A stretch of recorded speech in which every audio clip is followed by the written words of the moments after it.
Alle mennesker er i hvert fald ikke farlige. De giver mig mad og går tur med mig og vasker min pels og renser mine ører.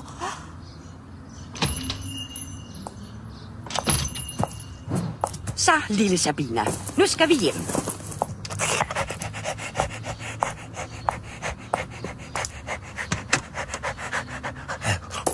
Sådan.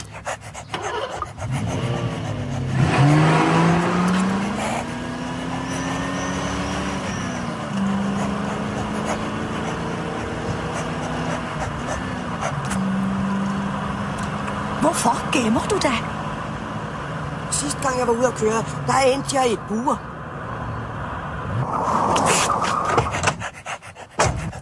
Så er vi hjemme.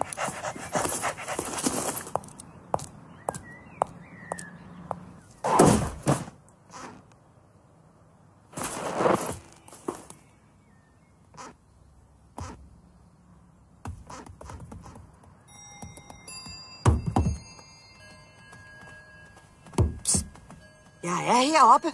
Hvordan i alverden er du kommet derop? Klatre selvfølgelig. Jamen, der er der ingen hunde, der kan klatre. Hvem har også sagt, at jeg er en hund? Er du ikke nogen hund, så må du være en kat. Forsvind! Så kom og hent mig, din dumme pralehals. Jeg hader katte. Hårdt med dig.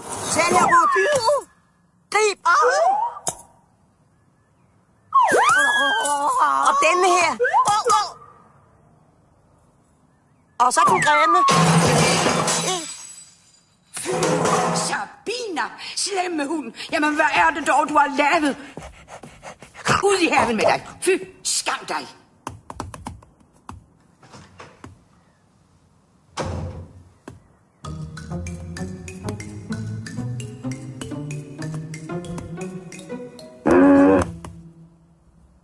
Nå, hvad er du for en race?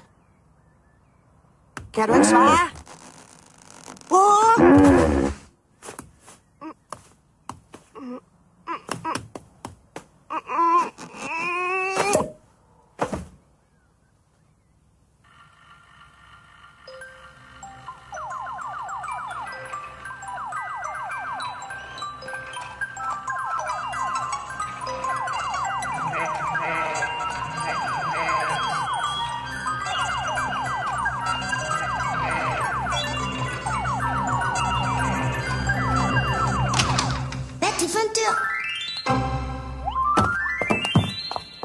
Nej, hvor er den sød.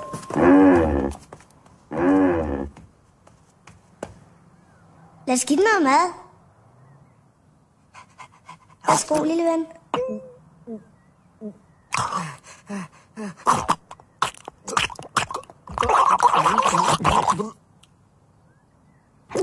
Se, den spiser.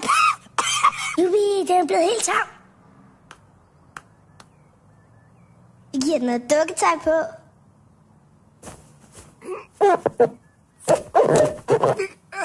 Se, hvor sødt. Hvad med at kalde den Buller? Nej, den skal hedde Margrethe. Ligesom dronningen.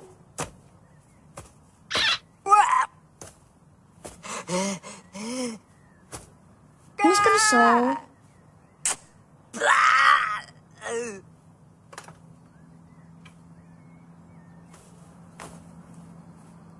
Godnat, lille Margrethe. Og sov med pænt.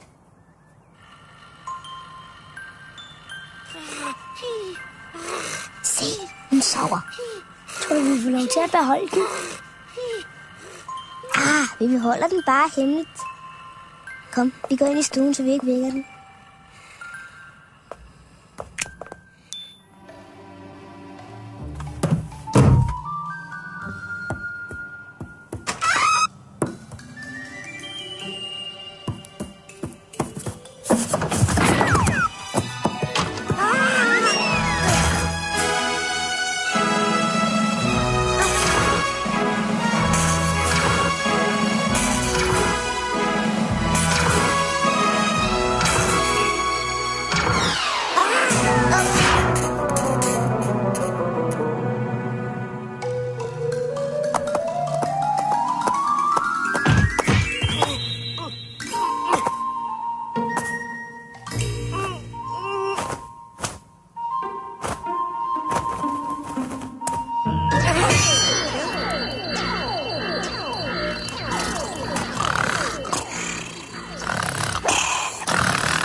supersjældent jungledyr er i nat forsvundet fra zoologisk have. Det blev skænket til haven af skibskok Kai Jørgensen, men den kendte filmstjerne Isabella Scorpio påstår, at jungledyret tilhører hende, og at Kai Jørgensen har stjålet det. Enhver oplysning om det efterlyste jungledyr bedes rettet til nærmeste politistation. Jamen, du er Margrethe. Sporten. Margrethe? Hvad er det for noget sludder? Hun sover i dukkehuset. Kom selv og se. Mesterskabet i boksning ved at besejre Mount Johnson. Margrethe er væk. Nu er det så.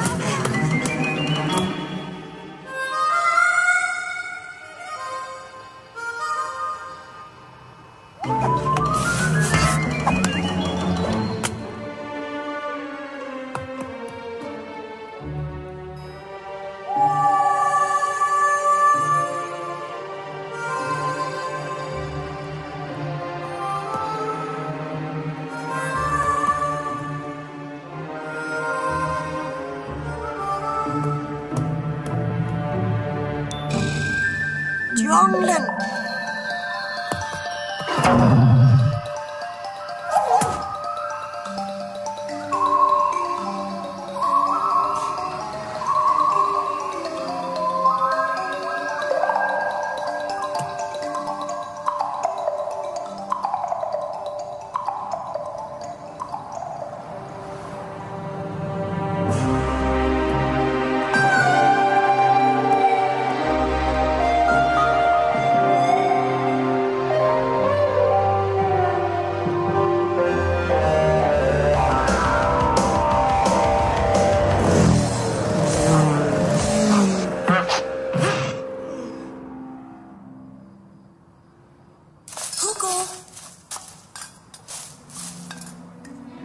Det er bare mig. Hvordan slap du ud? Rita, du gjorde mig helt forskrækket.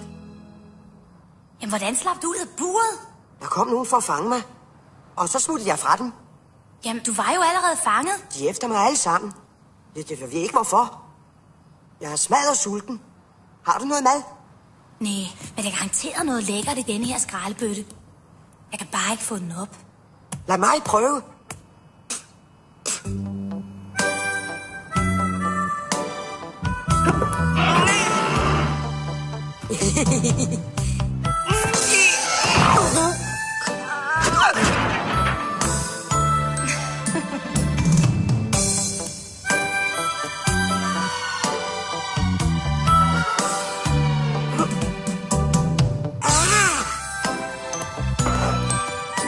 Vi prøver med denne her. Hvordan? Tag fat her. Skub til! Stærkt, mand. Du er ret vaks, hva'?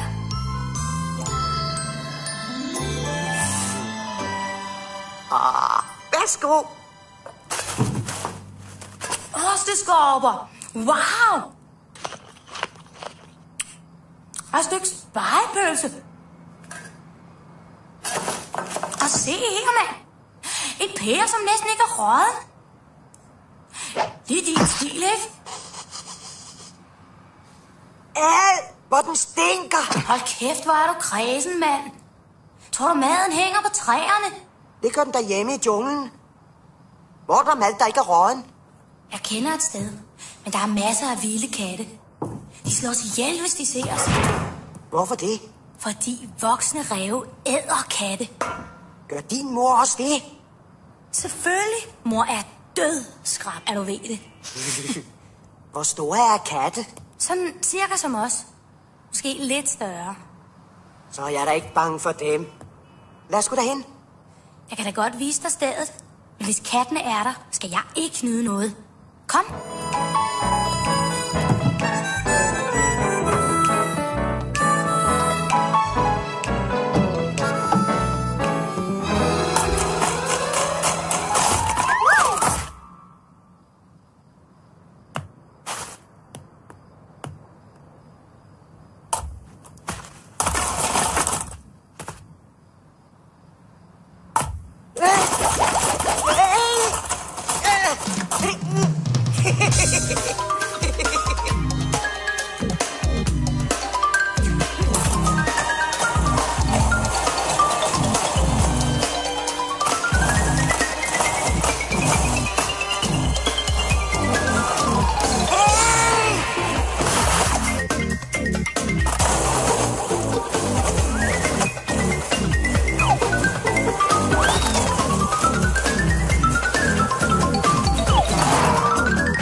skateboard.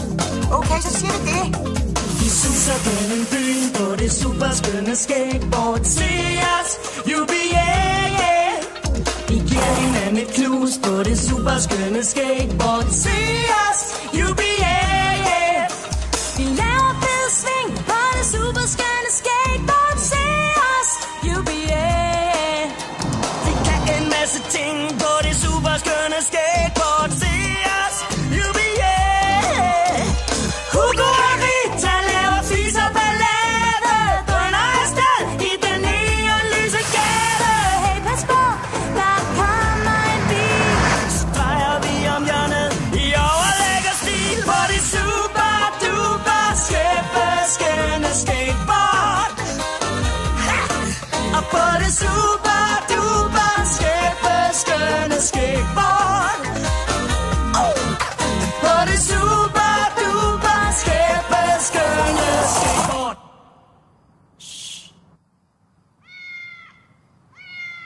Inde bag den dør er der et restaurantkøkken.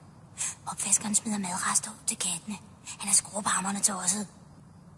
Katte ser da meget fredelig ud. Hej, venner.